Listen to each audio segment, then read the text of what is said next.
Hi guys, my name's Tim and this is the first video that I've ever uploaded to YouTube, and it's the first video I've ever recorded talking. This is a short video that I'm going to show you some of the British jazz LPs that I have in my record collection. These are all records that are issued in the UK. Some are hard to find, some are a little bit easier to find. But yeah, I thought I would go through some stuff and show you guys some of my records. So here we go. First one is Deep Dark Blue Centre by the Graham Collier Septet. It's a really nice album. It's got some really nice guitar work on it. It's on the DRAM or DRAM imprint, which had a lot of really good records and is very collectible. From what I remember, this LP, yeah, 67, so 1967, golden era for British jazz, sort of between the sort of 1965 to 1969, some incredible records were released, and this is no exception. There's some really good players on this. Mike Gibbs plays on this, Graham Collier obviously, Harry Beckett, Kenny Wheeler. It's a really good lineup. This is a stereo pressing, stereo UK pressing with a lovely laminated sleeve. There's the disc, just there, white and red DRAM labels. This one doesn't turn up very often actually. It's quite difficult to find. You wouldn't stroll into a record shop and see that, you know. It doesn't turn up very often, which is a shame. I'm not sure whether this has been reissued or not. I don't know. But if it has, definitely worth getting a copy of this. It's a fantastic record.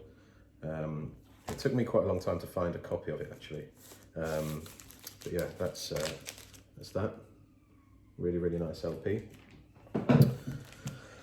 Next up is an album by Michael Garrick, who was a piano player, and it's called Black Marigolds.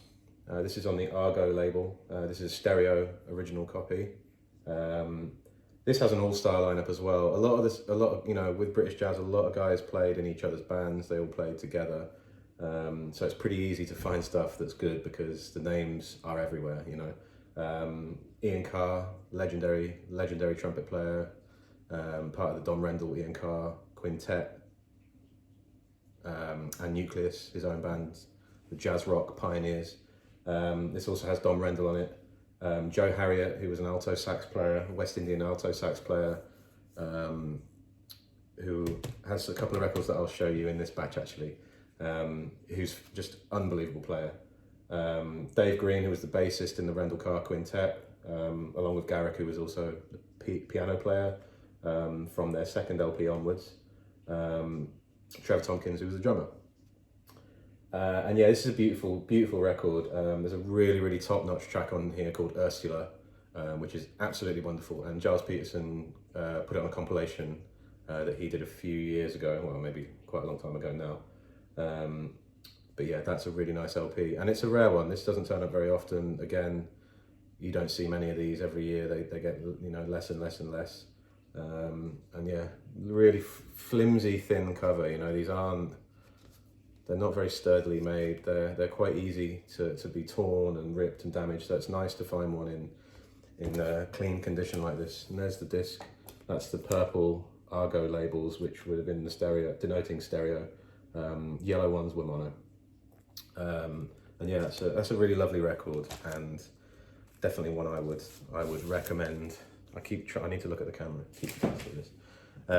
Next record is another record actually, on Argo, by Michael Garrick, and this one eluded me for quite a long time. It's one that is quite difficult to find, and this is Michael Garrick's sextet. This is Promises, and it's, I think, a little bit earlier, and it's a fantastic LP. It's a really good record. It's got a beautiful song called Song by the Sea on it, which I really love.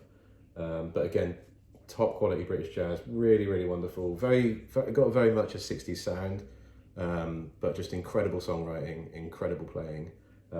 With many of the others who are on the previous record, minus Don Rendell basically. But yeah, that's a fantastic LP, and this is an original UK pressing, and it's a mono pressing. with the yellow Argo label there. Took me a while to find one of these. They're not easy to turn up, and my copy's not in great nick, to be fair. So I would like to upgrade it, but yeah, that's a really great record. Next up is another one on the Deram imprint, and it's Child Song by the Henry Lowther Band.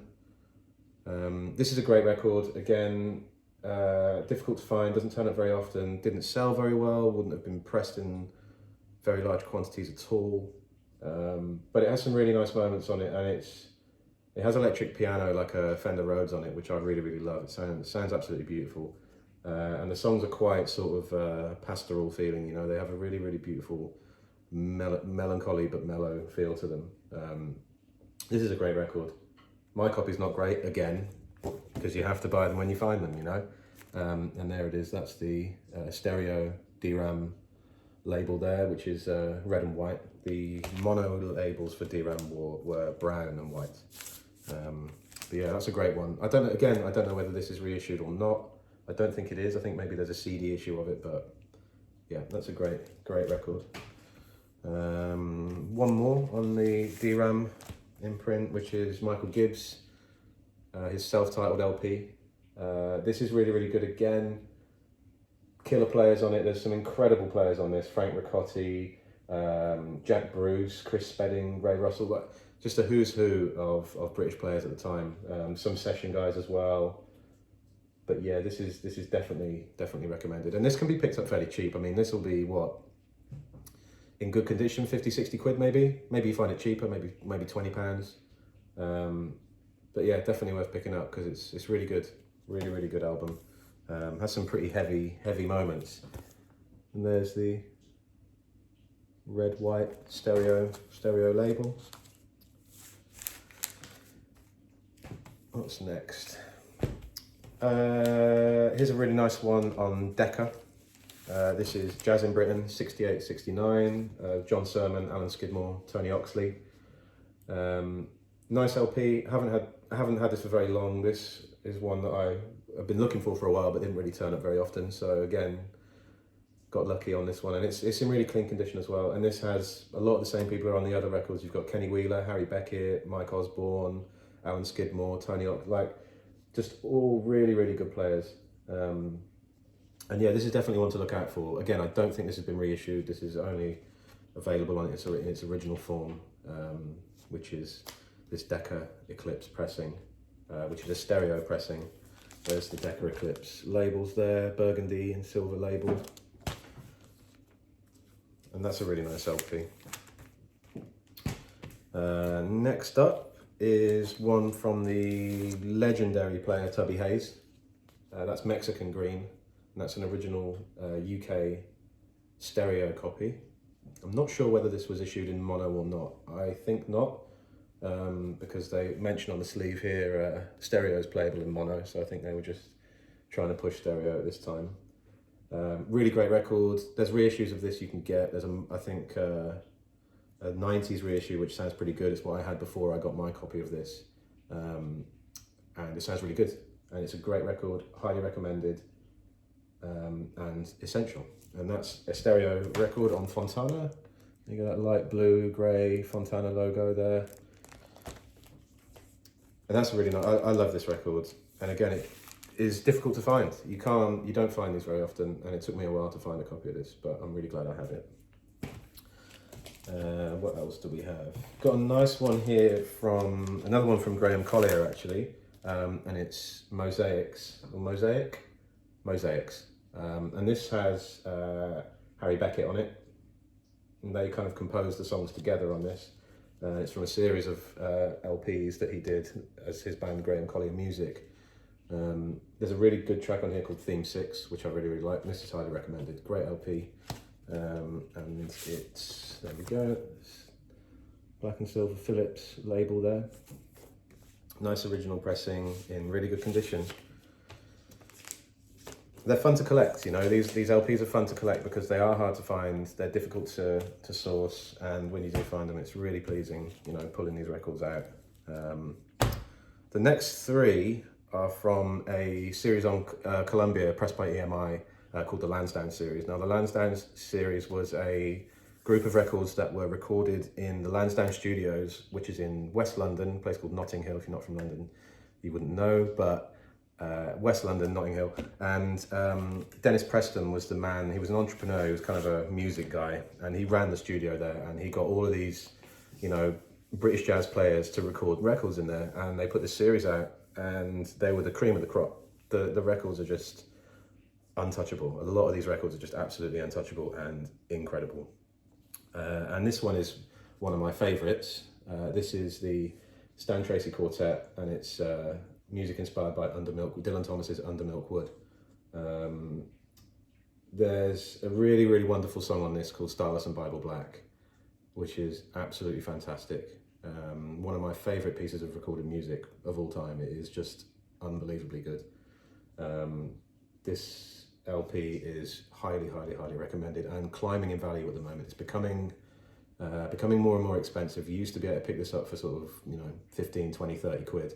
But now it's heading up to the £100 level. This was released in stereo and in mono.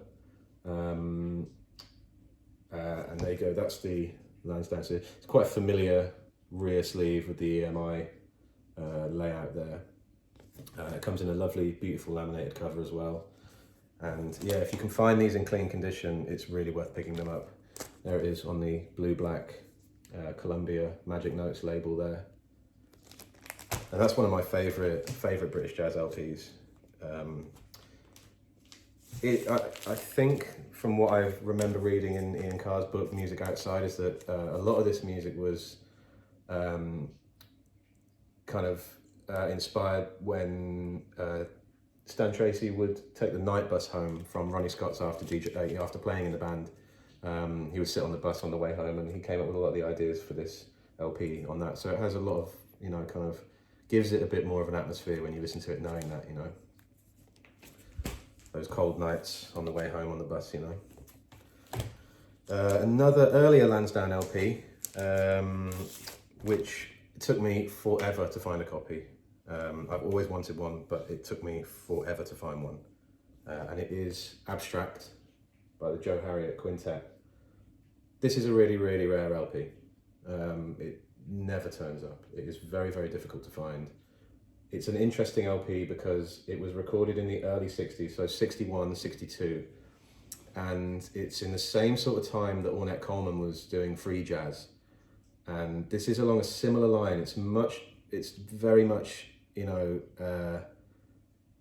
must have been pretty groundbreaking to hear this, and very, very shocking to hear the music on this LP, especially at that time, you know, because you're coming out at the end of the 50s where, you know, traditional jazz is still, and big band stuff is still, you know, in its heyday. And yeah, this is a unique LP and a really, really amazing record. It had an American pressing as well, which is much easier to find. Not as horrendously expensive as one of these. Luckily, I didn't pay a huge amount of money for mine.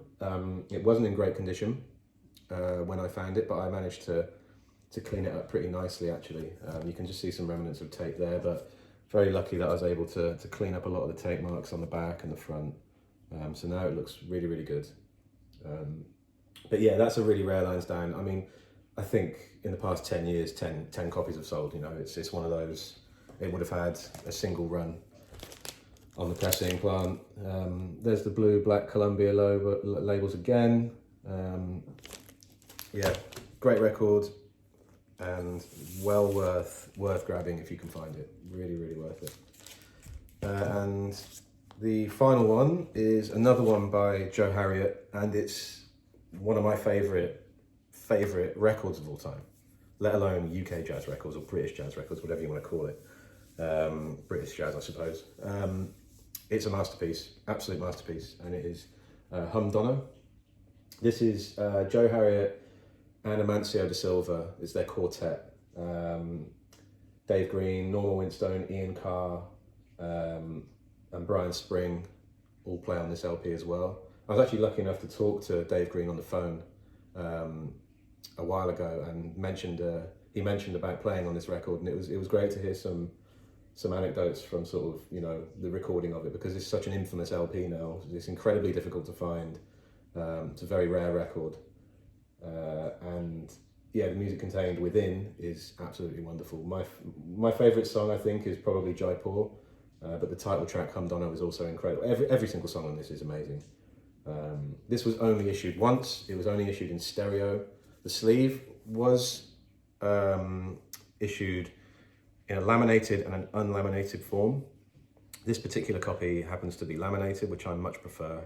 These beautiful glossy sleeves are absolutely wonderful. But it does come in an unlaminated state as well, which is a shame because it can be prone to ring wear. So yeah, if you're lucky enough to find one of these, I would buy it without hesitation. Sadly, the prices have gone quite astronomical on records like this because they're so scarce. Mine did not cost me very much money. I've had it for quite a long time, but I would say nowadays, if you wanted to get a mint copy of this, you're looking at anything from £1,000 to £2,000 now. It was released on the single box EMI Columbia label. So there would, this is 1969, so it's a transition from the blue-black labels to this. And then a little bit later on in the early 70s, I think maybe 72, it transitioned to the two-box EMI logo, and the Gramophone Co. Limited typing around the edge would have changed to EMI Records Limited. You learn a lot about these labels if you collect Beatles LPs, Parlophone stuff, because it's obviously EMI. You learn a lot about all the different variations of these labels, but yeah, I think this is a wonderful record, probably one of my favourites and most prized records in my collection. And yeah, I thought that would be quite a nice little video just to show some of my rarer LPs. I've got a lot more. That's a small selection of my collection there, and there's more British jazz stuff in there. So if anyone's interested, I can always do another one. But there are lots of different types of records in my collection, mainly jazz, but there's lots of other stuff in there. So hopefully I can upload a few more and show off a few more records to you guys, and hope you enjoy. Thanks a lot.